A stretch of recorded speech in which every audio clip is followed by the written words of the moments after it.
La prière du gendarme va être lue par l'aumônier militaire protestant, le pasteur Marc Schmitt.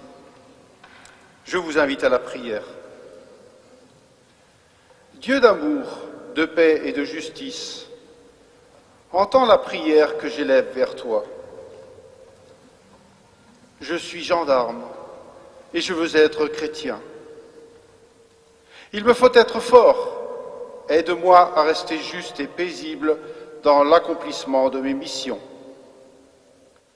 Je dois être vigilant face aux hommes qui peuvent devenir malfaiteurs, violents, criminels. Donne-moi la sagesse nécessaire pour garder la maîtrise de ma force à l'encontre du péché et du mal, tout en discernant en chacun la présence de ton image.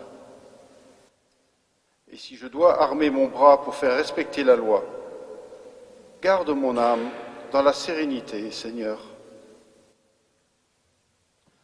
Car c'est mon devoir d'assurer la paix, l'ordre et la sécurité, de sauver des vies menacées, celles des autres ou la mienne. Ouvre alors, Seigneur, les esprits et les cœurs à la compréhension de mon service exigeant, ceux de mon conjoint et de mes enfants, ceux de mes amis et de mes compatriotes, ceux même de mes adversaires. Et s'il me faut aller jusqu'au bout, s'il me faut aller jusqu'au sacrifice de ma fierté, de mon bien-être, de ma vie, donne-moi une confiance profonde en toi, Seigneur. Par l'intercession de Sainte Geneviève, ô Dieu, 3 fois saint, je t'en supplie. Soutiens mon service, ranime mon courage et fortifie-moi. Amen.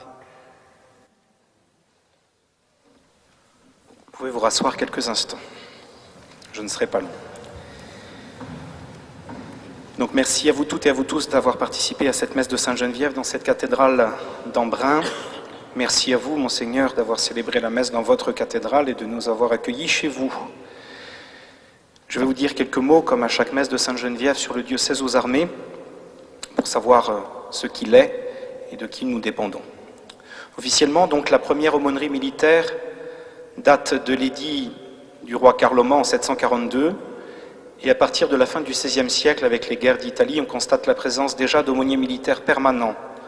Ensuite, sous Louis XIV, avec Vauban, chaque citadelle, comme Briançon et Mont-Dauphin, et chaque quartier aura sa chapelle.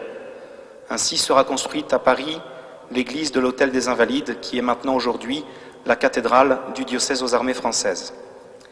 Et c'est le 26 juillet 1952 que le pape érige officiellement le vicariat aux armées françaises pour les fidèles en service actif dans les armées. Et c'est Jean-Paul II qui a promulgué en 1986 une constitution qui transforme donc ces vicariats en diocèse aux armées françaises. De cette nouvelle constitution, il est dit que donc sont membres du diocèse aux armées tous les militaires français appartenant aux armées françaises ou à la gendarmerie nationale, où qu'ils se trouvent, et leurs familles, y compris ascendants et descendants, et personnel de service vivant sous leur toit. Le siège du diocèse aux armées est à Paris, 20 bis rue Notre-Dame-des-Champs, et donc son église principale, la cathédrale, je l'ai dit, est Saint-Louis des Invalides. Ce diocèse aux armées comprend 228 aumôniers catholiques, dont une vingtaine sont en ce moment même en opération extérieure, et son évêque est Monseigneur Luc Ravel. Il vous a été donc distribué dans les feuilles de messe ce petit courrier de la part de Monseigneur Ravel, évêque aux armées, où il y a dedans la demande de dons, et vous êtes au choix, soit vous donnez votre denier du culte au diocèse aux armées, soit aussi au diocèse de Gap, puisque vous viviez dans les Hautes-Alpes, ne l'oublions pas. Merci de votre écoute et de votre générosité. Nous nous retrouvons maintenant à la salle de la manutention, cette belle salle bâtiment de Vauban. Pour s'y rendre, je vous invite à la fin, après la bénédiction par notre évêque, de prendre le porche royal à droite. Vous avancez, vous remontez et vous verrez des gendarmes qui vous indiqueront le chemin, tout simplement. Nous nous retrouvons là-bas pour la continuité de notre cérémonie avec les allocutions officielles comme chaque année. Je vous remercie. Avant de donner la bénédiction, à mon tour d'adresser des remerciements à vous, cher Père Bernardi, de nous accueillir dans cette cathédrale. Merci à celles et ceux qui ont préparé cette célébration. Merci au Père Charles pour sa présence à vos côtés avec mon accord. Il faut bien préciser, c'est pas à vous que je préciserai les limites entre le diocèse aux armées et les diocèses des Alpes, des Hautes-Alpes.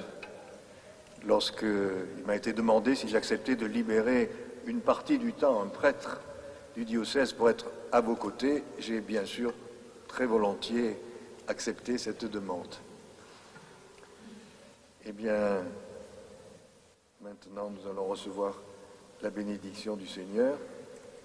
Le Seigneur soit avec vous. Et avec votre esprit. Que Dieu Tout-Puissant vous bénisse, le Père, le Fils et le Saint-Esprit. Amen.